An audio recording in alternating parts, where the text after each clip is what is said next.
परमेश्वर के नाम की महिमा होने पाए। ஆண்டவருடைய நாமம் மகிமைப்படுவதாக.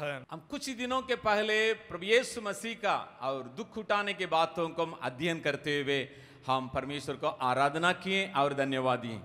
கடந்த சில நாட்களுக்கு முன்பாக நாம் ஆண்டவராய் இயேசு கிறிஸ்துவின் அந்த துக்கங்களை அனுபவிக்கிற காரியங்களை நாம் தியானித்து ஆண்டவரை ஆராதனை செய்தோம். साथ ही साथ परमेश्वर प्रभु यीशु मसीह जो हमारे लिए जी उठा और उन बातों को भी हम अध्ययन किए और याद करते हुए परमेश्वर को हम धन्यवाद दिए। அதோடு கூட ஆண்டவராய் இயேசு கிறிஸ்து உயிர்த்தெழுந்த அந்த காரியத்தையும் நாம் நினைவு கூர்ந்தவர்களாக ஆண்டவருக்கு நாம் நன்றி செலுத்தினோம். मुझे याद है जब ईस्टर के दिन में எமர்சன் भैया प्रार्थना किए। எனக்கு ஞாபகம் இருக்கிறது அந்த ஈஸ்டர் தினத்தன்று எமர்சன் அவர்கள் ஜெபம் செய்த பொழுது वो ईस्टर का मतलब यह है उसको उन्होंने मेंशन किए हमारे लिए भी एक उम्मीद है हम भी जी उठेंगे।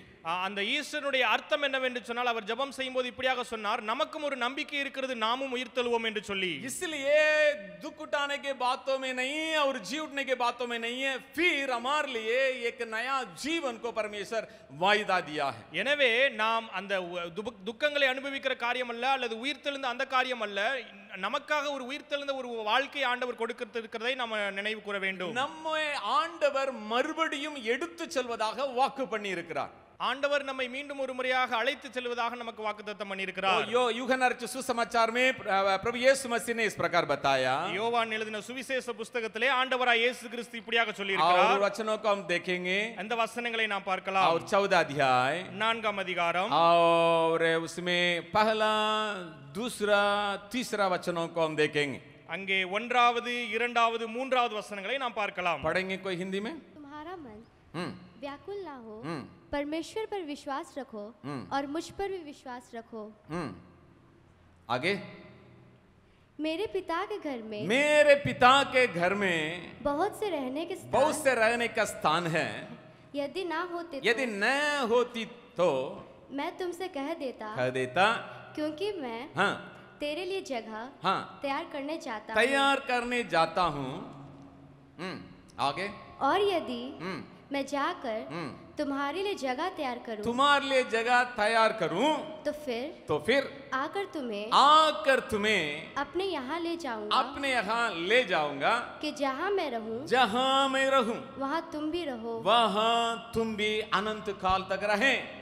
உங்கள் இருதயம் கலங்காதிருப்பதாக தேவனிடத்தில் விசுவாசமாயிருங்கள், என்னிடத்திலும் விசுவாசமாயிருங்கள். என் பிதாவில் வீட்டில் அநேக வாசஸ்தலங்கள் உண்டு, அப்படி இல்லாதிருந்தால் நான் உங்களுக்கு சொல்லியிருப்பேன். ஒரு ஸ்தலத்தை உங்களுக்காக ஆயத்தம் பண்ண போகிறேன். நான் போய் உங்களுக்காக ஸ்தலத்தை ஆயத்தம் பண்ணின பின்பு நான் இருக்கிற இடத்துல நீங்களும் இருக்கும்படி நான் மறுபடியும் வந்து உங்களை என்னிடத்தில் சேர்த்துக் கொள்வேன். मैं नहीं जानता हूं हमारे क्वायर में जब ऑफरिंग सॉन्ग और हमारे बच्चे मिलके गाएं, எனக்கு தெரியாது நம்ம பிள்ளைகள் இணைந்து கொயர்ல காணிக்கை பாடல் பாடும் பொழுது सेकंड कमिंग के बारे में कैसा गीत को चुने मुझे मालूम नहीं। அங்க இரண்டாம் வருகை குறித்து பாடலை எப்படியாக அவர்கள் தெரிந்தெடுத்தால் என்று எனக்கு தெரியாது. आज प्रभु यीशु मसीह आपके लिए और मेरे लिए और अनंत जीवन के लिए वायदा दिया है। இன்றைக்கு ஆண்டவர் உங்களுக்காகவும் எனக்காகவும் அந்த நித்திய வாழ்க்கைக்கான வாக்குத்தத்தத்தை கொடுத்திருக்கிறார். कई बातों को हम वायदा के रूप में बाइबल में देख सकते हैं। अनेक காரியங்களை வேதாகமத்திலே வாக்குத்தத்தங்களாக பார்க்க முடியும். मैं तुम्हारे संग रहूंगा, நான் உன்னோடு கூட இருப்பேன், मैं तुम्हें छुड़ाऊंगा, நான் உன்னை விடுதலையாக்குவேன், अपने दाहिने हाथ से संभालूंगा, என்னுடைய வலது கரத்தினாலே உன்னை தாங்குவேன். लेकिन ये सारे वायदाओं से बढ़कर एक वायदा है। இந்த எல்லா வாக்குத்தத்தங்களை காட்டிலும் ஒரு வாக்குத்தத்தம் பெரியதானது ஒரு வாக்குத்தத்தம் ஒன்று. देखेंगे पहला यूहन्ना, அதை நாம் பார்க்கலாம். 1 யோவான் दूसरा अध्याय அதனுடைய 2வது அதிகாரம் और उसका 26वां वचन को हम सुनेंगे। அதனுடைய 26வது வசனத்தை வாசிக்கலாம். 25वां वचन को सुनेंगे। 25வது वचனத்தை और வாசிக்கலாம். पहला यूहन्ना दूसरा अध्याय का 25वां वचन। 1 யோவான் 2ஆம் அதிகாரம் 25வது வசனம். और जिसके उसने हमसे प्रतिज्ञा की वह अनंत जीवन है। நித்திய ஜீவனை அளிப்பேன் என்பதே அவர் நமக்கு செய்த வாக்குத்தத்தம். अनंत जीवन को परमेश्वर हमारे लिए वायदा के रूप में दिया है। நித்திய வாழ்க்கையை ஆண்டவர் நமக்கென்று வாக்குத்தத்தமாக கொடுத்திருக்கிறார். यही हमारा अल्टीमेट गोल है। இதுதான் நம்முடைய மேலான நோக்கமா இலக்காக இருக்கிறது. should be இதுதான் இருக்க வேண்டும். यही हमारे लिए एक अल्टीमेट गोल रहना चाहिए। இதுதான் நமக்கென்று ஒரு பிரத்யேகமான ஒரு எல்லை கோலாக இருக்க வேண்டும். इसका मतलब हमारा पारिवारिक जीवन हो, व्यक्तिगत जीवन हो, सेवा कार्य हो, हर बातों में अनंत जीवन की बातें हमारे लिए हमेशा हमेशा ऊंचे स्थान लेना चाहिए। இதனுடைய அர்த்தம் என்னவென்று சொன்னால் நம்முடைய தனிப்பட்ட வாழ்க்கையா இருந்தாலும் சரி, குடும்ப வாழ்க்கையா இருந்தாலும் சரி, ஊழிய வாழ்க்கையா இருந்தாலும் சரி, இவைகள் எல்லாவற்றிலும் நித்திய வாழ்க்கைக்குரிய காரியமானது பிரதான ஸ்தானத்திலே நாம் வைக்க வேண்டும். क्योंकि प्रभु यीशु मसीह को हम ग्रहण किए और मसीह जीवन बिता रहे हैं, हर बातों के पीछे यही है. ஏனென்று சொன்னால் நாம் இயேசு கிறிஸ்துவை சொந்த இரட்சகராக ஏற்றுக்கொண்டோம், கிறிஸ்தவ வாழ்க்கை வாழ்கிறோம். இவைகள் எல்லாவற்றிற்கும் பின்பாக இதுதான் இருக்கிறது. इसी के बारे में बाइबल में बहुत कुछ बातों को हम देख सकते हैं. இதை குறித்து வேதாகமத்தில் अनेक காரியங்கள் இருக்கிறதை நாம் பார்க்க முடியும். स्वर्ग राज्य के बारे में ही प्रभु यीशु मसीह ज्यादा दृष्टांतों को बताया. இந்த பரலோக ராஜ்யத்தை குறித்து தான் இயேசு கிறிஸ்து अनेक ஓமைகளை தன்னுடைய பிரசங்கத்திலே சொல்லி இருந்தார். और जो किंगडम ऑफ गॉड और जो परमेश्वर का राज्य के बारे में ही ज्यादा वो दृष्टांत के रूप में समझाने के लिए कोशिश किए. அங்கே தேவனுடைய ராஜ்யம் பரலோக ராஜ்யத்தை குறித்து தான் அவர் ஓமைகளாக अनेक காரியங்களை சொல்லி அவர் காரியங்களை அவர்களுக்கு கற்றுக் கொடுத்தார். आज उन बातों को हम अगर समझने के लिए कोशिश करेंगे, இன்றைக்கு இந்த காரியங்களை நாம் புரிந்து கொள்வதற்கு முயற்சி செய்வோம் என்று சொன்னால், एक हमारा स्थिति क्या है उसको समझ सकते हैं. ஒன்று நம்முடைய நிலைமை என்ன என்பதை நாம் புரிந்து கொள்ள முடியும். वहां क्या क्या रुकावटें हमारा जीवन में है उसको भी समझ सकते हैं. அங்கே என்னென்ன தடைகள் நம்முடைய வாழ்க்கையில் இருக்கிறது இவைகளையும் நாம் புரிந்து கொள்ள முடியும். पूरा तैयारी के साथ उसके लिए हम हमेशा तत्पर रह सकते हैं. நாம் இவைகளுக்கு முழு ஆயத்தத்தோடும் எப்போதும் இருக்கிறதற்கு அவைகள் உதவியாக இருக்கும். और बाइबल भर के कई बातें और स्वर्ग राज्य के संबंधित बातों को हम देख सकते हैं. வேதாகமம் முழுவதுமாக பரலோக ராஜ்யத்தை குறித்து अनेक காரியங்களை நாம் பார்க்க முடியும். लेकिन कुछ ऐसे जो पुराने नियम के कुछ बातें हैं, ஆனால் பழைய ஏற்பாட்டின் சில காரியங்கள் और विशेष तौर से इजराइली लोगों के जीवन में जो हुआ, விசேஷ விதமாக இஸ்ரவேல் ஜனங்களுடைய வாழ்க்கையில நடந்த காரியங்கள் बाइबल बतलाती है. வேதம் சொல்லுகிறது. और पहला कोरिन्थियों उसका 10वां अध्याय में अगर आप देखेंगे, 1 கொரிந்தியர் 10வது அதிகாரத்தில் நீங்கள் பார்ப்பீர்கள் என்று वहां சொன்னால் लिखा है அங்கே எழுதப்பட்டிருக்கிறது 11वां वचन में, 11வது வசனத்திலே, अंतिम समय में जो हम जी रहे हैं हमारे लिए चेतावनी के रूप में सब कुछ लिख के रखा गया. முடிவுக்கு அந்த கடைசி காலத்திலே வாழ்கிற நமக்கு எச்சரிப்பு உண்டாகும்படி இவைகள் எல்லாம் எழுதப்பட்டிருக்கிறது. उसको भी पढ़ेंगे, அதையும் நாம் வாசிக்கலாம். परंतु ये सब बातें जो उन पर पड़ी दृष्टांत की रीति पर थी और वे हमारे चेतावनी के लिए जो जगत के अंतिम समय में रहते हैं लिखी गई है. இவைகள் எல்லாம் திருஷ்டாங்கங்களாக அவர்களுக்கு சம்பவித்தது, உலகத்தின் முடிவு காலத்தில் உள்ள நமக்கு எச்சரிப்புண்டாகும்படி எழுதப்பட்டும் இருக்கிறது. इसका मतलब दुनिया के अंत, इसका मतलब क्या है? और स्वर्ग जाना या नरक जाना, ऐसा जो अंतिम समय में ये हमारे लिए लिखा गया. உலகத்தின் முடிவு அப்படினுடைய அர்த்தம் என்ன? பரலோகம் போக வேண்டுமா நரகம் போக வேண்டுமா என்ற அப்படிப்பட்ட நேரத்திற்குள்ளாக நமக்காக இது எழுதப்பட்டிருக்கிறது. हमारा अनंत काल को निर्णय करने के लिए कई बातें दृष्टांत के रूप में लिखा गया. நம்முடைய நித்திய ஜீவனை நிர்ணயிப்பதற்கு இந்த காரியங்கள் உதாரணங்களாக எழுதப்பட்டிருக்கிறது. हमारे तैयारियों को हम जांचने के लिए लिखा गया है. நம்முடைய ஆயத்தங்களை தற்பரிசோதனை செய்து பார்ப்பதற்காக இவைகள் எழுதப்பட்டிருக்கிறது. साथ मत्ती सुसमाचार में एक दो वचनों को पहले हम पढ़ेंगे. அதோடு கூட மத்தேயு எழுதின சுவிசேஷத்தில் இன்னும் சில வசனங்களை வாசிக்கலாம். मत्ती सुसमाचार उसका 7वां अध्याय, மத்தேயு எழுதின சுவிசேஷம் 7ஆம் அதிகாரம் और उसका 13वां वचन को हम सुनेंगे. 13வது வசனத்தை கேட்கலாம். मत्ती सुसमाचार उसका 7वां अध्याय उसका 13वां वचन. மத்தேயு எழுதின சுவிசேஷம் 7ஆம் அதிகாரம் 13ஆம் வசனம். सकेत फाटक से प्रवेश करो, क्योंकि चौड़ा है वह फाटक और सरल का वह मार्ग जो विनाश को पहुंचाता है, और बहुत से हैं जो उससे प्रवेश करते हैं. இடுக்கமான வாசல் வழியாய் உட்பிரவேசிங்கள், கேட்டுக்கு போகிற வாசல் விரிவும் வழி விசாலமாய் இருக்கிறது, அதன் வழியாய் பிரவேசிக்கிறவர்கள் அநேகர். यहाँ लिखा है और हिंदी में, और सकेत फाटक से प्रवेश करने के लिए कोशिश करो.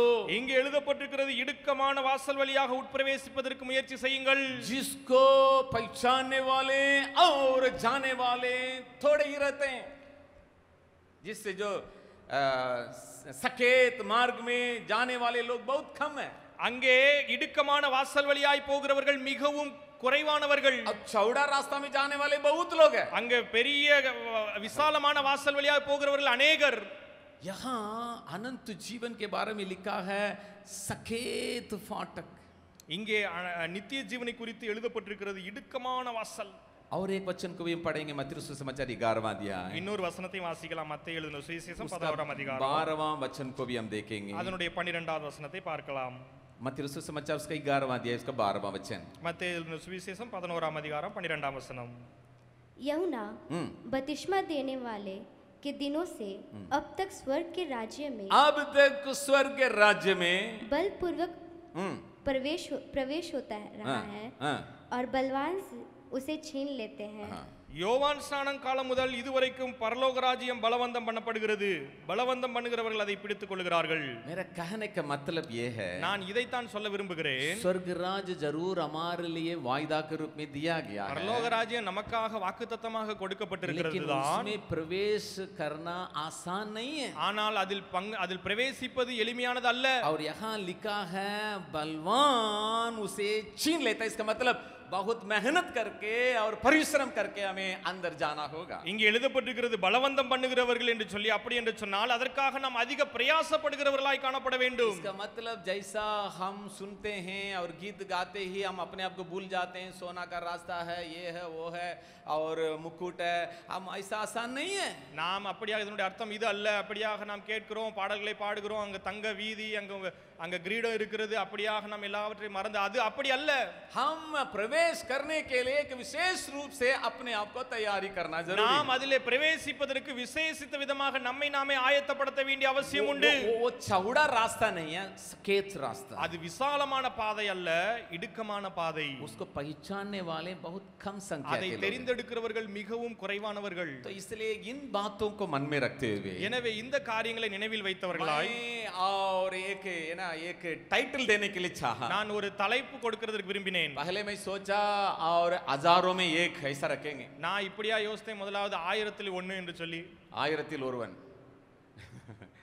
और फिर सोचा वो सही नहीं है, दूसरा नाम रखेंगे. நான் அப்புறம் யோசித்தேன், இல்ல இல்ல இது வைக்க கூடாது, வேற பேர் வச்சிரலாம். लाखों में दो, லட்சங்களில் இருவன். क्योंकि पुराना नियम में और कनान जब वायदा के रूप में दिया गया, ஏன் என்று சொன்னால் பழைய ஏற்பாட்டிலே கானான் வாக்குத்தத்தமாக கொடுக்கப்பட்டது. और लाखों लोग मिस्र देश से निकले. லட்சக்கணக்கான ஜனங்கள் அங்கே எகிப்து தேசத்திலிருந்து வெளியேறினார்கள். और बाइबल को जो पढ़ने वाले हैं और सिखाने वाले कहते हैं 30 लाख से ज्यादा है. வேதத்தை அந்த கற்றுக் கொடுக்கிறவர்கள் சொல்லுகிறார்கள் 30 லட்சத்திற்கும் மேற்பட்ட ஜனங்கள் என்று சொல்லி. जरूर जो कनान वायदा दिया गया है वो स्वर्ग नहीं है. உண்மைதான், கானான் வாக்குத்தத்தம் கொடுக்கப்பட்டது அங்க பரலோகம் அல்ல. लेकिन ये जो यात्रा है और इजरायली लोग और सब कोई निकले, उन बातों से कई बातें हमारे लिए लिखा गया है. ஆனால் இந்த பிரயாணமானது இஸ்ரவேல் ஜனங்கள் கடந்து போன அந்த பிரயாணங்கள் अनेक காரியங்கள் இங்கே எழுதப்பட்டிருக்கிறது. लाखों लोग निकले, लेकिन उन लोगों से 2 लोग केवल पहुंचे. லட்சக்கணக்கான பேர் அங்கிருந்து புறப்பட்டார்கள், ஆனால் அவர்களில் 2 பேர் மாத்திரம் அங்கே போய் சேர்ந்தார்கள். इसलिए मैं टाइटल रखा लाखों में 2 जन. எனவே தான் இப்படியாக தலைப்பு வைத்தேன், லட்சங்களில் இருவர். क्योंकि यहाँ लिखा है यहूदा की किताब उसका 5वां वचन में, ஏன் என்று சொன்னால் யூதா எழுதின புத்தகத்திலே 5வது வசனத்தில் और எழுதப்பட்டிருக்கிறது. यहाँ लिखा है जरूर मिस्र देश से परमेश्वर लोगों को छुड़ाया. இங்கே எழுதப்பட்டிருக்கிறது, மெய்யாகவே ஆண்டவர் இஸ்ரவேல் ஜனங்களை எகிப்து தேசத்திலிருந்து விடுதலை ஆக்கினார். लेकिन जो विश्वास नहीं किए उन सारे लोगों को जिनको निकाला मार दिया.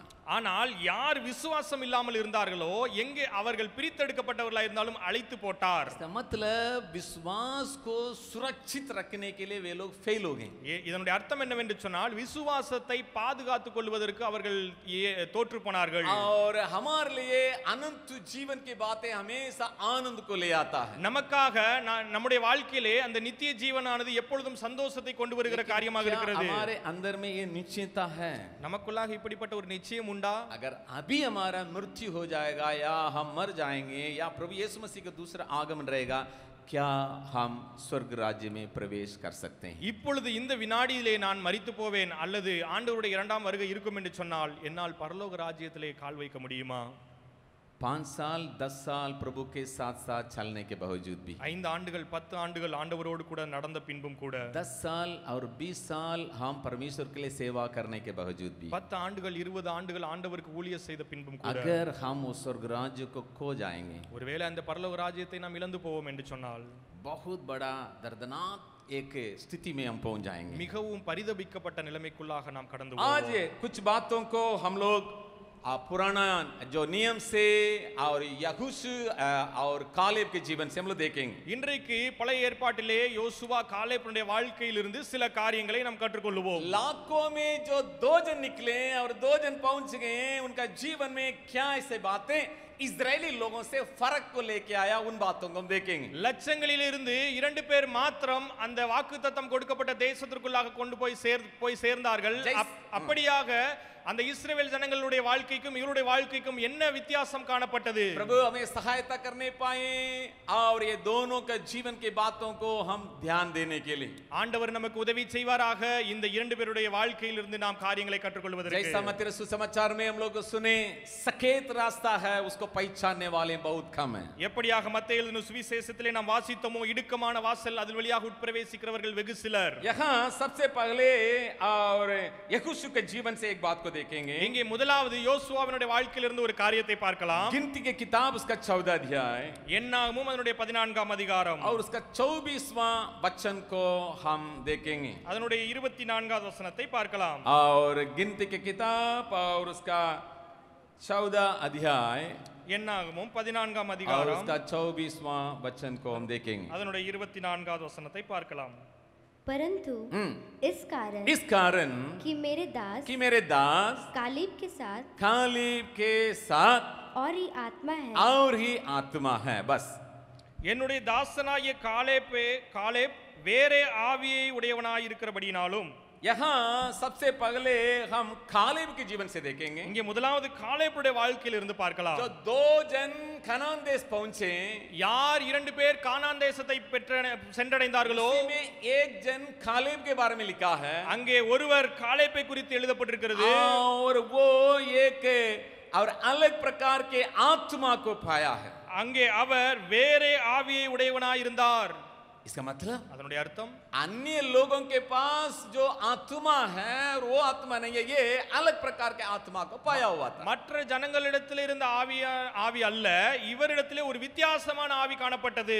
आज जब हम प्रभु यीशु मसीह को ग्रहण कर चुके हैं, இன்றைக்கு ஆண்டவராய் இயேசு கிறிஸ்துவை சொந்த இரட்சகராக ஏற்றுக்கொண்டிருக்கிற நாம் पवित्र आत्मा को परमेश्वर हमारे लिए दिया है. பரிசுத்த ஆவியானவரை நமக்காக ஆண்டவர் கொடுத்திருக்கிறார். और रोमियो को पत्री 5वां अध्याय 5वां वचन में लिखा है, ரோமர் 5:5 எழுதப்பட்டிருக்கிற பிரகாரமாக पवित्र आत्मा के द्वारा और परमेश्वर का प्रेम भी उंडाला गया. ஆண்டவருடைய பரிசுத்த ஆவியானவரின் மூலமாக அவருடைய அன்பும் நமக்கு கொடுக்கப்பட்டிருக்கிறது. इसका मतलब पवित्र आत्मा हमारे अंदर है.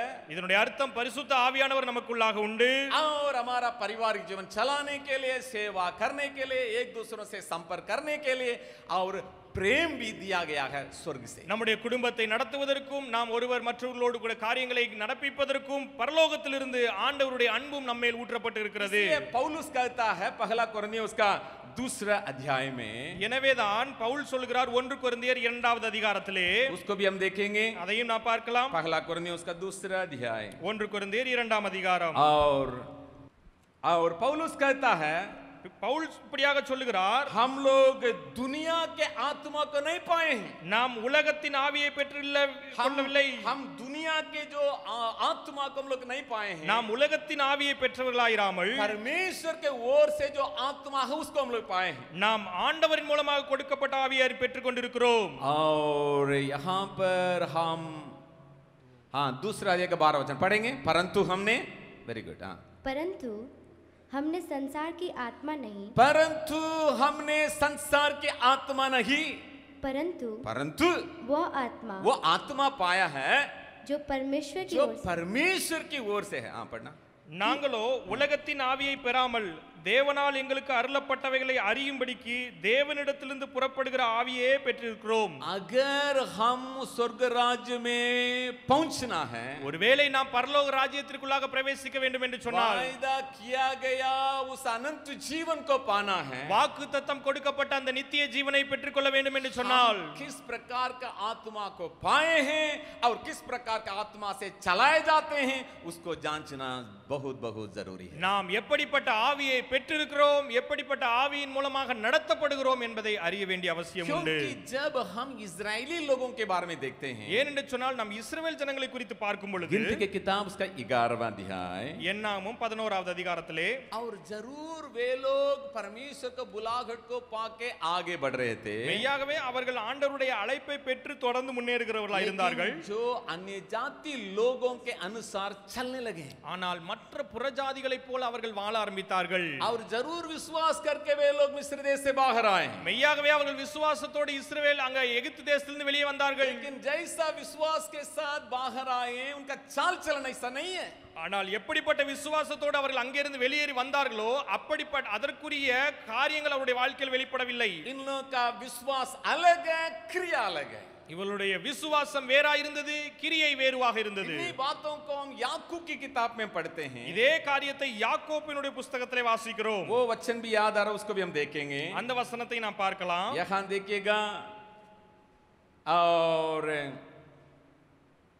दूसरा अध्याय का 17वां वचन, இரண்டாம் அதிகாரத்தின் 17வது வசனம். याकूब की किताब उसका दूसरा अध्याय का 17वां वचन. யாக்கோபு இரண்டாவது அதிகாரம் 17வது வசனம். वैसे ही विश्वास भी यदि कर्म सहित न हो तो अपने स्वभाव में मरा हुआ है. அப்படியே விசுவாசமும் கிரியைகள் இல்லாதிருந்தால் தன்னில் தானே செத்ததா இருக்கும். उसी अध्याय का 26वां वचन में भी हम देखते हैं, அதே அதிகாரத்தின் 24வது வசனத்தில் நாம் பார்க்கிறோம். जैसा आत्मा बिना और देह मरी हुई है, वैसा ही कर्म बिना विश्वास भी मरा हुआ है. 26வது வசனத்திலே எப்படியாக சரீரம் ஆவி இல்லாமல் செத்ததா இருக்கிறதோ அதே போல விசுவாசமும் கிரியை இல்லாமல் செத்ததா இருக்கிறது.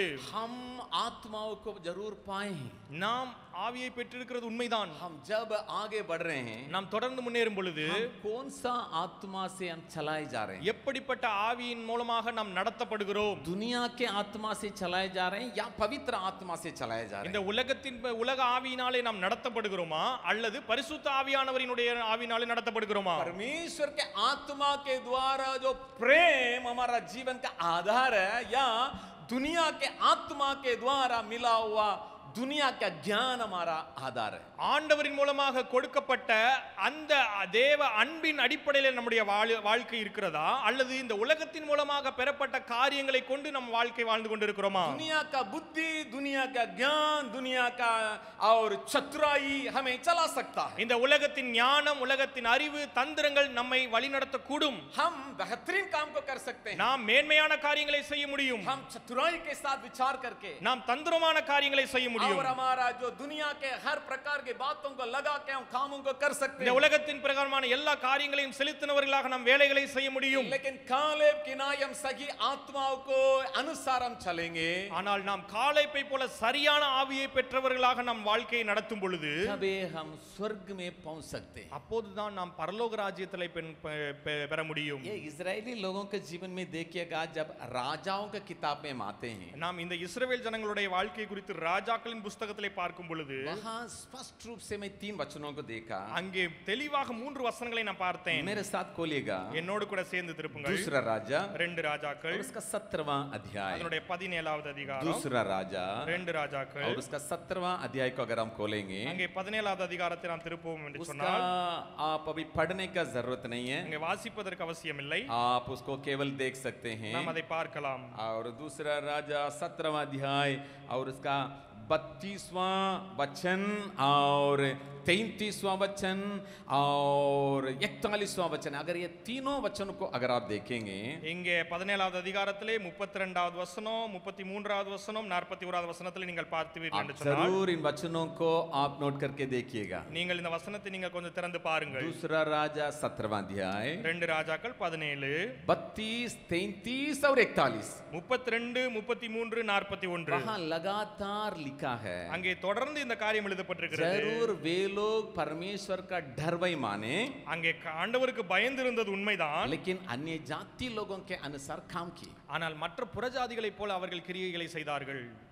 लिखा है वे लोग परमेश्वर के लिए और डर भय मानने वाले हैं, அங்கே எழுதப்பட்டிருக்கிறது ஆண்டவருக்கு அவர்கள் பயந்த ஜனங்களாய் இருந்தார்கள். लेकिन मूर्तियों को पूजा करना, अन्य जाति लोगों के अनुसार काम करना, ये लगातार लगातार इनके जीवन में था. ஆனால் மற்றவர்களைப் போல விக்கிரகங்களை வழிபடுவது, மற்ற காரியங்களை செய்கிறது, அப்படிப்பட்ட காரியங்களும் அவருடைய வாழ்க்கையிலே காணப்பட்டது. इसलिए पौलुस कहा, எனவேதான் பவுல் சொல்லுகிறார், और दूसरा तीमुथी उसका 3 अध्याय में 2 தீமோத்தி 3வது அதிகாரத்திலே, अंतिम समय में कठिन समय आएगा, கடைசி நாட்களிலே கொடிய காலங்கள் வரும். वहां भक्ति का वेश तो धर लेंगे जरूर, அங்கே பக்தியின் வேஷத்தை அநேகர் தரித்துக் கொள்வார்கள். उसका सामर्थ्य को वे लोग इनकार करेंगे. அதனுடைய பலத்தை அவர்கள் மறுதலிப்பார்கள். ये वचन को भी पढ़ेंगे, அதனுடைய வசனத்தை வாசிக்கலாம். दूसरा तीमुथी 3 अध्याय का 5वां वचन. 2 தீமோத்தி 3வது அதிகாரம் 5வது வசனம். वे भक्ति का भेष तो वे भक्ति का भेष तो धरेंगे, पर उसकी शक्ति को उसकी शक्ति को ना मानेंगे. न मानेंगे. தேவ பக்தியின் வேஷத்தை தரித்து அதன் பலனை மறுதலிக்கிறவர்கள். क्या हम आज जैसा हम दिखाई पड़ते हैं वैसा हमारा जीवन है? இன்றைக்கு நாம் எப்படியாக மற்றவர்களுக்கு நம்மை காண்பிக்கிறோமோ அப்படியாக நம்முடைய வாழ்க்கை இருக்கிறதா? क्या हम परमेश्वर के आत्मा को सचमुच में पाए हैं? மெய்யாகவே ஆண்டவருடைய ஆவியை நாம் பெற்றவர்களாக இருக்கிறோமா? हमें तैयार करने के लिए आत्मा दिया गया है. நம்மை நாமே ஆயத்தப்படுத்துவதற்கு பரிசுத்த ஆவியானவர் கொடுக்கப்பட்டிருக்கிறார். कभी कभी हम सोचते हैं पवित्र आत्मा ऐसा ही कुछ लोगों के लिए, சில நேரங்களில் இப்படியா நம்ம நினைக்கிறோம் பரிசுத்த ஆவியானவர் இப்படிப்பட்ட சிலருக்கு மாத்திரம்தான். कभी कभी लोग सोचते हैं पवित्र आत्मा ऐसा ही कुछ कलीसिया के लिए, சில நேரங்களில் இப்படியா யோசிக்கிறோம் பரிசுத்த ஆவியானவர் இப்படிப்பட்ட சில சபைகளுக்கு மாத்திரம்தான். हमें स्वर्ग राज्य के लिए तैयार करने के लिए, நம்மை பரலோக ராஜ்யத்திற்கு ஆயத்தப்படுத்துவதற்கு. और ये पवित्र आत्मा के साथ हम जीवन बिताते हैं. நாம் இந்த பரிசுத்த ஆவியானவரோடு கூட இணைந்து வாழ வேண்டும். पवित्र आत्मा क्या हमें चलाते हैं? பரிசுத்த ஆவியானவர் நம்மை நடத்துகிறாரா? क्या हम पवित्र आत्मा के द्वारा वो प्रेम के आधारित हम आगे बढ़ते हैं? பரிசுத்த ஆவியானவரின் மூலமாக கொடுக்கப்பட்ட அந்த அன்பின் அடிப்படையில் நம்முடைய வாழ்க்கை இருக்கிறதா? आगे अगर हम देखेंगे कालेब के बारे में यही लिखा है, அங்கே தொடர்ந்து காலேபனுடைய வாழ்க்கையில நான் பார்க்கும் பொழுது இவைகள் जब वो எழுதப்பட்டிருக்கிறது. अलग प्रकार का आत्मा को पाया था அவர் வேறு விதமான ஆவியை பெற்றவராய் இருந்த பொழுது और परमेश्वर को पूर्ण रूप से वो अनुकरण किया. அங்கே ஆண்டவரை முற்றிலுமாக அவர் ஏற்றுக்கொண்டார். और यहाँ पर हम देख सकते हैं, இங்கே நான் பார்க்க முடியும், और गिनती की किताब में लिखा है, இங்கே என்னாகும் புத்தகத்தில் और எழுதப்பட்டிருக்கிறது. उसका 11 अध्याय में लिखा है, அங்கே 11வது அதிகாரத்தில் எழுதப்பட்டிருக்கிறது. वो लगातार, और 14 अध्याय में, सॉरी 14வது அதிகாரத்தில், और वही 24वां वचन में लिखा है, அதே 24வது வசனத்தில் எழுதப்பட்டிருக்கிறது. उसने पूरी रीति से मेरा अनुकरण किया. ஆமென். முற்றிலுமாக உத்தமமாய் என்னை பின்பற்றி வந்தார். जब पवित्र जो अलग प्रकार का आत्मा को पाया, நாம் எப்பொழுது அந்த வேறு ஆவியை உடையவனாய் இருந்தாரோ वो पूरी रीति से परमेश्वर प्रभु को अनुकरण किया. உத்தமமாய் ஆண்டவரை பின்பற்றினார். यहाँ आज इस सुबह के वक्त में अपने आप को जानने का जरूरत है. இந்த காலை வேளையிலே நம்மை நாமே நாம் நிதானித்தறிவதற்கு அவசியம். क्या हम किस प्रकार का आत्मा के साथ हम जीवन बिताते हैं? எப்படிப்பட்ட ஆவியினுடைய வழிநடத்தலின்படி நாம் வாழ்கிறோம்? हम किस प्रकार का आत्मा के साथ एक दूसरों के साथ संपर्क करते हैं? நாம் எந்த ஆவி வழிநடத்துகிற பிரகாரமாக ஒருவர் மற்றவரிடத்தில் நாம் फिर कहने के लिए चाहता हूं, நான் திரும்பவும் சொல்ல விரும்புகிறேன், हमारा व्यक्तिगत जीवन क्यों न हो, நம்முடைய தனிப்பட்ட வாழ்க்கையா இருந்தாலும் हमारा சரி, पारिवारिक जीवन क्यों न हो, நம்முடைய குடும்ப வாழ்க்கையா இருந்தாலும் हमारा சரி, सेवा क्षेत्र में जो बातें क्यों न हो, நம்முடைய ஊழிய காரியங்களா இருந்தாலும் சரி, किस प्रकार के आत्मा के द्वारा चलाए जाते हैं? நாம் எப்படிப்பட்ட ஆவியின் மூலமாக நடத்தப்படுகிறோம்? परिवार चलाना या हमारा सेवकाई में आगे बढ़ना और पढ़कर हम निकलना, ये हमारा प्रथम गोल नहीं है. குடும்பத்தை நடத்துவது, ஊழியத்தை செய்வது, படித்தபடியாக தேர்ச்சி பெறுவது அது நம்முடைய பிரதான நோக்கம் அல்ல. मैं विश्वास करता हूं स्वर्ग पहुंचना ही हमारा प्रथम बुलाहट है. நான் விசுவாசிக்கிறேன் பரலோகத்தை சென்றடைவதுதான் பிரதான அழைப்பு. प्रभु हमारे ऊपर सहायता करने पाए, ஆண்டவர் நமக்கு உதவி செய்வாராக. हम सही आत्मा के साथ आगे बढ़ने के लिए प्रभु हमें मदद करने पाए. நாம் சரியான ஆவியின் வழிநடத்தலின்படியாக தொடர்ந்து முன்னேறுவதற்கு ஆண்டவர் நமக்கு உதவி செய்வாராக. कल एक सेवक मेरे पास आया நேற்று ஒரு ஊழியக்காரர் என்னிடத்தில் வந்தார். और जरूर पहाड़ में सेवा करता है. அவர் மலையின் மேலே ஊழியம் செய்கிறார். அவர் आके बोलने लगा, भैया ऐसा कुछ काम है, तुरंत करना पड़ा, मैं कर दिया, इतना खर्चा है. அவர் இப்படியா சொன்னாரு, ஒரு அவசரமான வேலை உடனே செய்ய வேண்டியதா இருந்துச்சு, நான் செஞ்சுட்டேன், இவ்வளவு செலவாயிருச்சு. मैं तुरंत उनको बताया, நான் அவர்கிட்ட உடனே கேட்டேன், आप काम कर दिए इसका मतलब आपके पास पैसा हो सकता है. நீங்க வேலை செஞ்சிட்டீங்க, அதனால உங்கள்ட்ட பணம் இருக்கும்னு நினைக்கிறேன். क्योंकि हमारा ऑफिस का नियम है ஏனென்று சொன்னால் எங்களுடைய ஆபீஸின் வழக்கம். और कुछ एक्स्ट्रा खर्चा है पहले हमें बताना है உங்களுக்கு ஏதாவது எக்ஸ்ட்ரா வேலை இருக்குன்னா செலவு இருக்குன்னா நீங்க முன்னாடியே சொல்லணும். और बजट देना है.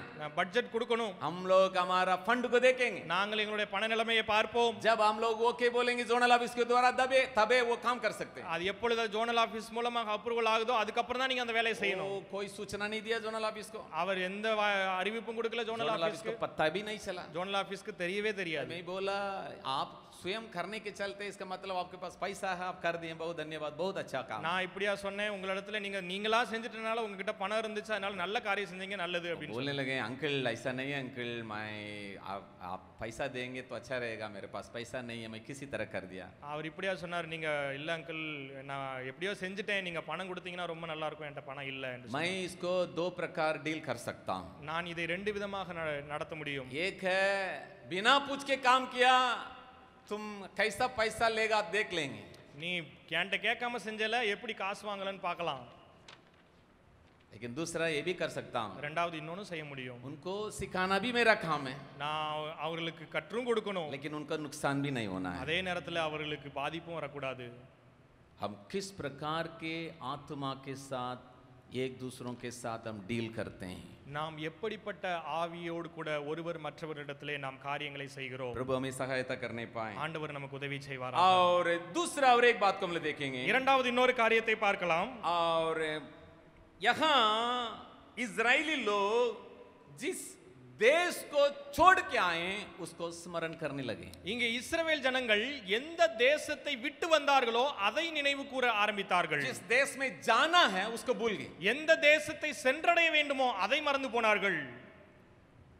ये बहुत जरूरी है. இது மிகவும் அவசியமான ஒன்று. जिन जिन बातों को हम छोड़ दिए எந்தெந்த காரியங்களை நாம் விட்டு விட்டோமோ कभी कभी वो कपड़ा को लेके हम पहन लेते हैं. சில நேரங்கள்ல அந்த ஆடைகளை எடுத்து நம்ம அணிந்து கொள்கிறோம். ऐसा ऐसा कपड़ा है सब उतार दिए हम लोग. இப்படிப்பட்ட சில துணிகள் நம்ம அதை தூக்கி போட்டு இருப்போம். अभी मसीह यीशु का जो है ना हम लोग पहने हुए இப்பொழுது கிறிஸ்து இயேசுவை தரித்து கொண்டிருக்கிற நாம் और गलातियों की पत्री में पढ़ते हैं கலாத்தியர் எழுதின நிருபத்திலே வாசிக்கிறோம் मसीह यीशु को पहने हुए हैं. கிறிஸ்து இயேசுவை தரித்து கொண்டிருக்கிறோம். लेकिन कभी कभी जिन बातों को हम छोड़ के आए उसको हम स्मरण करने लगते हैं. ஆனால் சில நேரங்களிலே எந்த காரியங்களை நாம் விட்டு வந்தோமோ அவைகளை நினைவு கூற ஆரம்பிக்கிறோம். ये जो इजरायली लोग बार बार बार बार बार बार पुराना देश को याद करते रहने लगे. இந்த இஸ்ரவேல் ஜனங்கள் திரும்ப திரும்ப திரும்ப திரும்ப அந்த பழைய எகிப்து தேசத்தையே நினைத்துக் கொண்டிருந்தார்கள். जैसा मिस्र देश से बाहर आए எப்படியா இஸ்ரவேல் தேசத்தை விட்டு எகிப்து தேசத்தை விட்டு வெளியே வந்தோமோ तुरंत लाल समुद्र आया सामने. அங்க உடனே அங்க சிவந்த சமுத்திரம் வந்தது.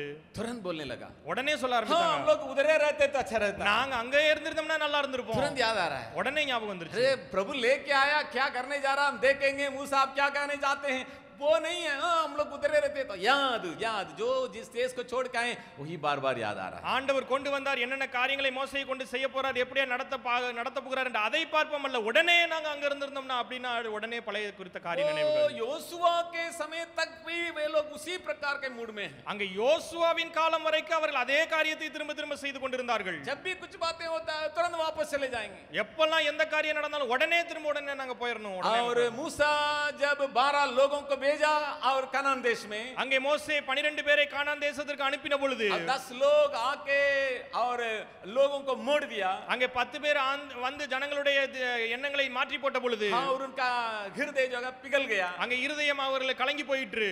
तुरंत बोलने लगे हैं हम लोग उधर ही जाते अच्छा रहेगा. அங்க உடனே சொல்ல ஆரம்பிச்சாங்க இல்ல நாங்க அங்க போனாங்கன்னா நல்லா இருந்திருக்கும். मूसा ऊपर से आने में लेट हो गया. மோசே மேல இருந்து வருவதற்கு காலதாமதானது. हमें अगुवाई करने के लिए बना देंगे मूर्ति.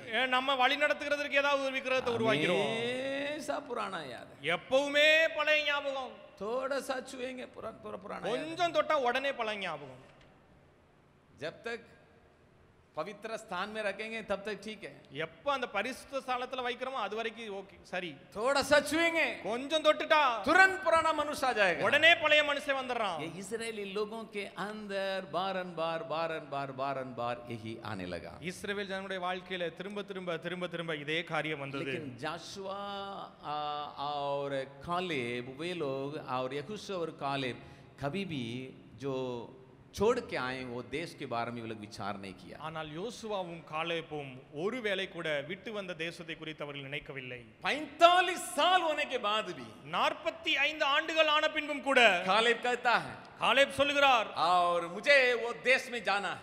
எனக்கு அந்த தேசத்தை நான் போய் அடைய வேண்டும். हर वातावरण में उनका विचार, दोनों को विचार आगे के ओर ही. அந்த இரண்டு பேருடைய எண்ணங்கள் எல்லா சூழ்நிலைகளிலும் முன்னானவைகளை நோக்கி இருந்தது. और यहोशू की किताब उसका 14 अध्याय में देखेंगे. யோசுவா 4வது அதிகாரத்திலே பார்க்கலாம்.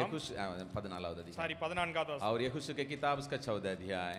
யோசுவா 14வது அதிகாரம். और यहाँ पर लिखा है, இங்கே எழுதப்பட்டிருக்கிறது, अगर हम 7वां वचन से लेकर अगर हम देखेंगे 13 वचन तक, இங்கே 7வது வசனத்திலிருந்து 13வது வசனம் வரைக்கும் பார்ப்போம் என்றால் बारंबार वो कहता है अभी भी मेरे पास ताकत है उस देश को अपनाने के लिए. அங்கே திரும்ப திரும்ப சொல்கிறார், இப்போதும் எனக்குள்ள பலன் இருக்கிறது, அந்த தேசத்தை நம்மால் சுதந்திரித்துக் கொள்ள முடியும். पुराने बातों में मैं मन नहीं लगाऊंगा. நான் போன காரியங்கள் மேலே என்னுடைய இருதயத்தை கவனம் வைக்க மாட்டேன்.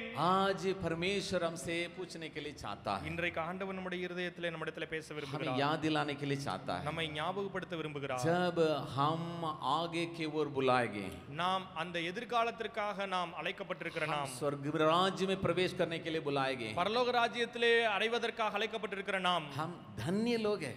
நாம் பாக்கியவான்கள். कहां से प्रभु हमें उठा के स्वर्ग राज्य का वारिस बना दिया. எங்கெங்கே இருந்த நம்மை ஆண்டவர் தெரிந்தெடுத்து பரலோக ராஜ்யத்தின் சந்ததிகளாய் மாற்றி இருக்கிறார். हम ये धरती को हम छोड़ दिए, இந்த உலகத்தை நாம் விட்டு விட்டோம். अभी केवल टेक ऑफ का टाइम है. இப்பொழுது நாம் மேலே எடுத்துக்கொள்ளப்படுவதற்கான நேரம். हम खब्बे हम छोड़ दिए. எப்போதோ நாம் உலகத்தை விட்டு விட்டோம். फ्लाइट जैसा अभी एकदम उड़ान भरने का समय है, वैसा ही समय के लिए इंतजार में है. எப்படியாக விமானம் மேலே பறப்பதற்கு ஆயத்தமாக காத்து கொண்டிருக்குமோ அதே போல நாமும் காத்து கொண்டிருக்கிறோம்.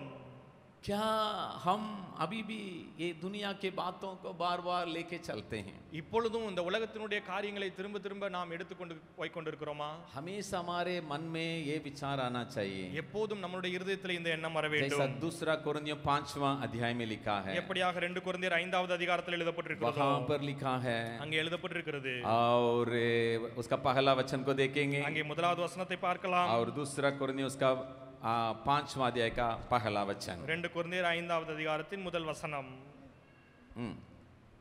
क्योंकि हम जानते हैं कि जब हमारा पृथ्वी पर का ढेरा सरीखा घर गिराया जाएगा तो हमें परमेश्वर की ओर से स्वर्ग पर एक ऐसा भवन मिलेगा जो हाथों से बना हुआ घर नहीं परंतु चिरस्थायी है.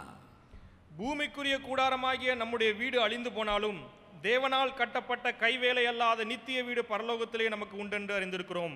यहाँ हमारे लिए परमेश्वर अपने एक घर बना के रखा है. இங்கே ஆண்டவர் நமக்காக ஒரு நித்திய வீடை ஆயத்தம் பண்ணி வைத்திருக்கிறார். हम डेरा में रहते हैं, நாம் இங்கே கூடாரத்தில் இருக்கிறோம். जब कभी भी कुछ समस्या हमारे सामने आएगा, எப்போதெல்லாம் பிரச்சனை நமக்கு முன்பாக வருகிறதோ उस विचार से हम डील करें, அப்படிப்பட்ட எண்ணத்தோடு நாம் அதை சந்திப்போம் என்று சொன்னார். विचार से बातें करें, அப்படிப்பட்ட எண்ணங்களோடு நாம் பேசுவோம் என்று சொன்னார். जब तक हम दुनिया में हैं समस्याएं जरूर आएगा. ஏன் என்று சொன்னால் எதுவரைக்கும் இந்த உலகத்தில் இருக்கிறோமோ அதுவரைக்கும் பிரச்சனைகள் நமக்கு வரும். जब तक हम दुनिया में हैं ऐसे लोगों के संग ही हम लोग रहना है. எதுவரைக்கும் இந்த உலகத்தில் இருக்கிறோமோ அதுவரைக்கும் இப்படிப்பட்ட ஜனங்களோடு தான் நாம் வாழ்ந்தாக வேண்டும். लेकिन कभी भी धरती का या जिन बातों को छोड़ें उसी के ऊपर हमारा विचार जाना न पाए. ஆனால் ஒருபோதும் இந்த உலகத்தின் காரியங்களை எந்த காரியங்களை நாம் விட்டு விட்டோமோ அவைகளின் மேல் நம்முடைய கவனம் செல்லாதிருக்கட்டும். கொலோசிयों की पत्री उसका 3रा अध्याय में लिखा है. எனவே தான் கொலோசியர் 3வது அதிகாரத்தில் எழுதப்பட்டிருக்கிறது, जब मसीह यीशु के द्वारा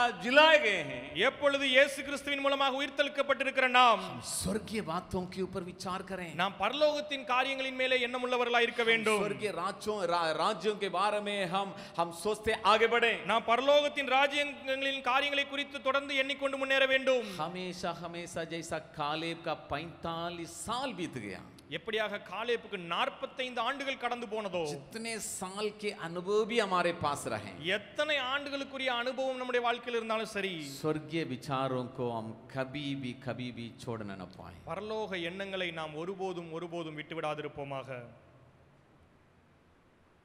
क्योंकि ये हमारा देश नहीं है, ஏனென்று சொன்னால் இது நம்முடைய தேசம் அல்ல.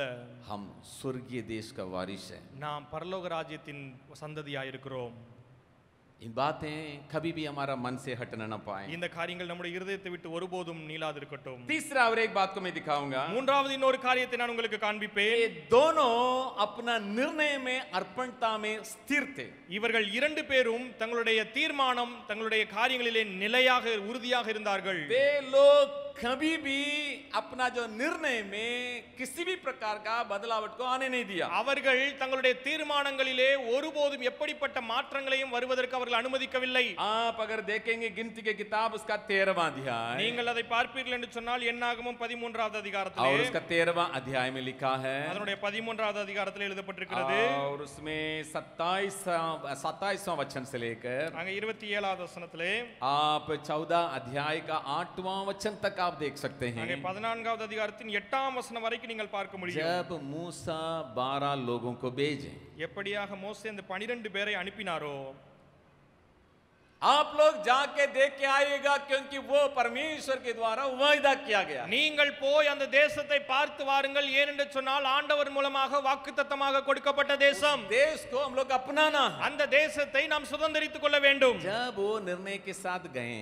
எப்பொழுது இந்த தீர்மானத்தோடு போனார்களோ, समस्याओं को देख के 10 जन जो है निर्णय में बदल गए. அந்த அங்க இருக்கிற சூழ்நிலைகள் பிரச்சனைகளை பார்த்து 10 பேர் தங்களுடைய தீர்மானங்களை மாற்றிக் கொண்டார்கள். अर्पणता में स्थिर नहीं रहे. அவர்களுடைய அர்ப்பணிப்பிலே அவர்கள் நிலையா இருக்க முடியவில்லை.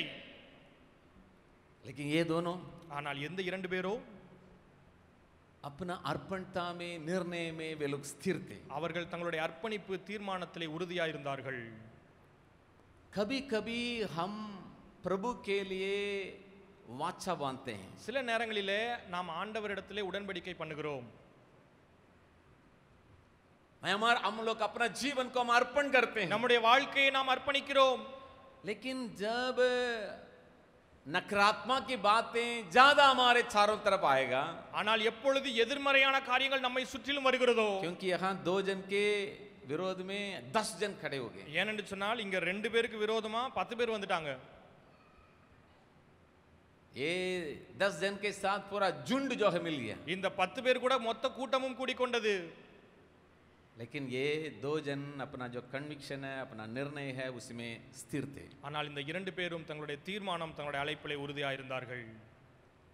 क्या हम हमारा निर्णय में हम स्थिर है, நம்முடைய தீர்மானங்களிலே நாம் நிலையாக இருக்கிறோமா, या वातावरण को देख के हम बदल जाते हैं? அல்லது சூழ்நிலைகளை பார்த்து நாம் நிலை மாறுகிறோமா? कालेब और यहोशू को किसी भी बातें बदल नहीं सका. காலேப் யோசுவாவை எந்த காரியமும் மாற்ற முடியவில்லை. लेकिन शुरू से लेकर इजरायलियों के जीवन में ये बदलावट को देखने के लिए मिलता है. ஆனால் ஆரம்பத்திலிருந்து இந்த இஸ்ரவேல் ஜனங்களுடைய வாழ்க்கையிலே ஒரு நிலையற்ற தன்மையை பார்க்க முடிகிறது. जब हम स्वर्ग राज्य के लिए बुलाए गए हैं, நாம் பரலோக ராஜ்யத்திற்காக அழைக்கப்பட்டிருக்கிறோம். हम अपना निर्णय में स्थिर रहना बहुत जरूरी है. நாம் நம்முடைய தீர்மானங்களிலே உறுதியாக இருக்க வேண்டிய அவசியம் உண்டு. कल एक माँ जी गमरिया से हमसे मिलने के लिए आए, நேற்று ஒரு தாயார் கமரியாலிருந்து என்னை சந்திப்பதற்காக வந்தார்கள். और आके कहने लगे, அவர்கள் வந்து இப்படியாக சொல்ல ஆரம்பித்தார், शादी का पत्रिका हम तैयार किए हैं. அந்த திருமணத்துக்குரிய அந்த மகளுடைய திருமணத்திற்குரிய பத்திரிகையை நான் ஒழுங்குபடுத்தி இருக்கிறேன். मैं बोला बहुत अच्छी बात है. நான் சொன்னேன் ரொம்ப நல்ல காரியம். और इनविटेशन को खोल के देखा, அங்க இன்விடேஷனை திறந்து பார்த்தப்ப और प्रभु का वचन ऊपर है, மேல ஆண்டவருடைய வசனம் இருந்துச்சு, और क्रूस लगा हुआ है. சிலுவை சின்னம் போடப்பட்டிருந்தது. जब यहाँ के लोग ऐसा पत्रिका छपवाते हैं और देखने में बहुत अच्छा लगता है. இங்க இருக்கிற ஜனங்கள் இப்படிப்பட்ட பத்திரிகைகளை தயாரிக்கும் பொழுது அது பார்க்கும் பொழுது மிகவும் அருமையாக ஒரு சந்தோஷமா हाल में இருக்கும். हमारा सिकेरिया के बगल में एक जन है ना, हमारा भाई घर बनाए और है ना मसीह रीति से उसका उद्घाटन के लिए इनविटेशन बनाया, उसमें वचन डाला और गीत उद बजा के बहुत देखने बहुत अच्छा लगा. கொஞ்ச நாளைக்கு முன்பாக நம்முடைய சகோதரர் நம்முடைய வளாகத்துக்கு பக்கத்திலே ஒரு புதிய வீடை டெடிகேஷன் பண்ணுவதற்காக அங்க கிறிஸ்தவ வழிமுறைப்படியாக இன்விடேஷன் ரெடி பண்ணி அங்க வசனம் போட்டு அங்க கிறிஸ்தவ பாடல்களை போட்டு ரொம்ப பார்க்கிறதுக்கே நல்லா இருந்துச்சு. चारों तरफ के दबाव जरूर ज्यादा है. அங்கே நான்கு புறமும் காணப்படுகிற அழுத்தம் மிகவும் அதிகம்தான். रिश्तेदार लोग है, दोस्त लोग है, वो लोग क्या बोलेगा वो सोचेगा, लेकिन वो स्थिर था. உறவினர்கள் நண்பர்கள் என்ன சொல்லுவார்கள் தெரியாது, ஆனா உறுதியாக இருந்தார்கள். मैं ये माँ जी से पूछने लगे, நான் இந்த தாயார் இடத்துல கேட்க ஆரம்பித்தேன். बहुत अच्छा लग रहा है. मैं ऐसा ही पूछा क्योंकि शादी देना मैं जाके शादी देना है. ஏன்னா அவங்க எனக்கு ரொம்ப நல்லா இருந்துச்சு, நான் அவங்கள பார்த்து இப்படியா கேட்டேன். என்ன கல்யாணத்தை நடத்தி வைக்க வேண்டியது நான் தான், அதனால கேட்டேன். लड़का कौन सा चर्च आता है? பையன் எந்த சபைக்கு போறான்? बोलने लगे, भैया वो उधार नहीं पाया. அவங்க சொல்ல ஆரம்பிச்சாங்க, இல்ல பையா அந்த பையன் ரட்சிக்கப்படல. बहुत शॉक लगा. எனக்கு ரொம்ப அதிர்ச்சியா இருந்துச்சு. मैं पूछने लगा, उधार नहीं पाए? நான் கேட்க ஆரம்பிச்சேன், ரட்சிக்கப்படலையா? भैया बेटी के लिए इधर उधर देख के सेट नहीं हुआ. நான் பார்த்தேன், என்னோட மகளுக்கு இங்க எங்கமா பார்த்தேன், सही नहीं मिला. ஒன்றா கரெக்டா எனக்கு கிடைக்கல, அமையல. अभी ऐसा एक लड़का आया, இப்ப ஒரு பையன் அப்படியே வந்தான். लड़का लोग नहीं मिल रहा है, ठीक है चलो शादी करा देंगे. அங்க பையன் கிடைக்கல, அதனால இந்த பையன் கிடைச்சான், சரி கல்யாணத்தை நடத்தி வச்சிருவோம். कभी कभी जब हमारे ऊपर प्रेशर आ जाता है, சில நேரங்களிலே நமக்குள்ளாக அழுத்தங்கள் வரும் பொழுது हमारे लिए कुछ कन्विक्शन है, நமக்கென்று சில தீர்மானங்கள் உண்டு, हमारे लिए कुछ ऐसा बातें हैं, நமக்கென்று சில நிலைப்பாடுகள் காரியங்கள் और உண்டு, हमारे लिए कुछ यूनिकनेस है, நமக்காக ஒரு தனித்தன்மை உண்டு. लेकिन उसमें हम स्थिर नहीं रह पाते हैं. நாம் அவைகளிலே உறுதியாக இருக்க जैसा முடியவில்லை. बातें हैं हम ढीला हो जाते हैं, எப்படியாக காரியங்களோ அதை போல நம்மை மாற்றிக் जैसा கொள்கிறோம். हवा है वैसा हम चले जाते हैं. காற்றுக்கேள போல் நம்மை மாற்றிக் கொள்கிறோம். जब कलीसिया में रहते हैं वैसा रहते हैं, சபையில் இருக்கும் பொழுது அதற்கேற்றவாறு जब வாழ்கிறோம். दोस्तों के साथ रहेंगे हम अलग प्रकार का जीवन बिताएंगे, நண்பர்களோடு இருக்கும்போது அவர்களுக்கு ஏற்ற மாதிரி வேற ஒரு வாழ்க்கை வாழ்கிறோம். जब अकेले रहेंगे अलग प्रकार का दुनिया में रहेंगे, தனிப்பட்ட வாழ்க்கையிலே தனியாக இருக்கும் பொழுது வேற ஒரு உலக வாழ்க்கையில வாழ்கிறோம். जब घर से दूर रहेंगे अलग दुनिया में रहेंगे. வீட்டிலிருந்து தூரத்தில் இருக்கும்போது ஒரு வாழ்க்கை. हमारा काम दुनिया में चलेगा लेकिन स्वर्ग में हमें ले नहीं जा सकता. நம்முடைய காரியம் இந்த உலகத்துல நடக்கும், ஆனா பரலோகத்துக்கு நம்மை கொண்டு போய் बहुत சேர்க்காது. सुंदर ढंग से दुनिया में हर बातों को हम करके हम निकल सकते हैं, இந்த உலகத்துல ரொம்ப நேர்மையா ரொம்ப அழகா காரியங்களை செஞ்சுட்டு நம்ம நேர்த்தியா செஞ்சு முடிக்கலாம். लेकिन स्वर्ग पहुंचना बहुत बहुत मुश्किल है. ஆனா பரலோகத்துல சென்றடைவது மிகவும் மிகவும் கடினம். यहाँ कालेब और यहोशू अपना निर्णयों में स्थिर थे, இங்கே காலேப்பும் யோசுவாவும் தங்களுடைய தீர்மானத்திலே நிலையா இருந்தார்கள். और साथ ही साथ चौथा और एक बात को देखते हैं, அங்கே நான்காவது இன்னொரு காரியத்தை நாம பார்க்கலாம். यहाँ और कालेब के जीवन में, और जब यहोशू की किताब उसका 14 अध्याय को फिर से खोलेंगे, அங்கே யோசுவா எழுதின புத்தகம் அதன 14வது அதிகாரத்தை திருப்பலாம். காலேப்புடைய வாழ்க்கையிலே और विश्वास योग्यता को 45 साल होने के बाद भी यहाँ कालेब दिखा रहा है, அங்கே 45 ஆண்டுகள் பின்பாகும் கூட தன்னுடைய உத்தம தன்மையை அவர் और காண்பிக்கிறார். उत्तमता के साथ मैं परमेश्वर को मैं अनुकरण किया. 8वां वचन में कहता है, அங்கே 8வது வசனத்திலே அவர் சொல்லுகிறார், நான் உத்தமத்தோடு என்னுடைய ஆண்டவரை நான் பின்பற்றினேன். मेरे साथ रहने वाले लोग बिगड़ गए, என்னோடு கூட வந்த ஜனங்கள் எல்லாரும் திசை மாறி போனார்கள். लोगों का मन को निराश कर दिए, அங்கே ஜனங்களுடைய இருதயத்தை கரைய பண்ணினார்கள். और मैं उत्तमता के साथ परमेश्वर का अनुकरण किया. நானோ உத்தமமாய் கர்த்தரை பின்பற்றினேன். इस वचन से हम एक बात को सीख सकते हैं, இந்த வசனத்திலிருந்து ஒரு காரியத்தை நாம் கற்றுக்கொள்ள முடியும். उत्तमता के साथ अगर हम पूरी रीति से परमेश्वर का अनुकरण करने का, विश्वास योग्यता के साथ आगे बढ़ने का मतलब यह है, உத்தமமாய் ஆண்டவரை பின்பற்றுவது அல்லது விசுவாசத்தோடு உண்மையாக ஆண்டவரை பின்பற்றுவது என்று சொன்னால் हमारा सेवकाई या हमारा चाल चलन, हमारा बोली, हमारा जीवन दूसरों को निराशापन में नहीं डालना है. நம்முடைய வாழ்க்கை, நம்முடைய பேச்சு, நம்முடைய காரியங்கள் மற்றவர்களுடைய வாழ்க்கைக்கு சோகங்களை அல்லது பாதிப்புகளை ஏற்படுத்த கூடாது. हमारे चलते हमारे लोग पीछे नहीं जाना है. நம் மூலமாக மற்றவர்கள் பின்மாறி போயிடக்கூடாது. मेरा हर बातों को लेके लोग और उत्साहित होकर आगे बढ़ना है. என்னுடைய எல்லா காரியங்களையும் கொண்டு ஜனங்கள் உற்சாகம் அடைந்து முன்னேறி போக வேண்டும். अगर देने के लिए कुछ नहीं है, हम उस प्रकार बातें करना है, உன் கொடுப்பதற்கு ஒன்றுமே இல்லை, ஆனா பேச்சு அப்படியாக இருக்க வேண்டும். लेकिन देने के लिए हमारे पास हम देना है. கொடுப்பதற்கு நம்மிடத்தில் இருக்கும் என்று சொன்னால் கொடுத்து விட வேண்டும். हमारे जीवन का किसी भी बातों को लेके हम लोगों को आगे आगे आगे अगुवाई करना। நம்முடைய வாழ்க்கையின் எந்த காரியங்களா இருந்தாலும் சரி அவைகளை கொண்டு ஜனங்களை நாம் தொடர்ந்து முன்னேற்றுவதற்கு நாம் உதவி செய்ய வேண்டும். यहाँ पूरी रीति से कालेब कहता है मैं अनुकरण किया। இங்கே காலேப் சொல்கிறார் முற்றிலுமாக உத்தமமாக பின்பற்றினேன். इसलिए मैं निराशा में लोगों को नहीं डाला। எனவேதான் நான் ஜனங்களை ஒருபோதும் நான் கலகமடைய பண்ணவில்லை. कालेब और यहोशू हमेशा कोशिश किया। இவைகளை காலேப்பும் யோசேப்பும் எப்போதும் முயற்சி செய்தார்கள். घबराने का कोई जरूरत नहीं है। கலக்கமடைவதற்கு அவசியம் இல்லை. परमेश्वर हमारे साथ है। ஆண்டவர் நம்மோடு கூட இருக்கிறார். उस देश को हम अपना सकते हैं। அந்த தேசத்தை நம்மால் சுதந்தரிக்க முடியும். आज हम परिवार के अंदर बाहर हम किस प्रकार बर्ताव करते हैं? இன்றைக்கு குடும்பத்திற்குள்ளாக வெளியே நாம் எப்படியாக இடைபடுகிறோம்? हमारा है ना बर्ताव करने के बाद हमारा बोली सारे बातों को थोड़ा सा जांच के देखेंगे। நாம் நம்முடைய பேச்சு நம்முடைய காரியங்கள் நடவடிக்கைகள் எப்படியாக இருக்கிறது?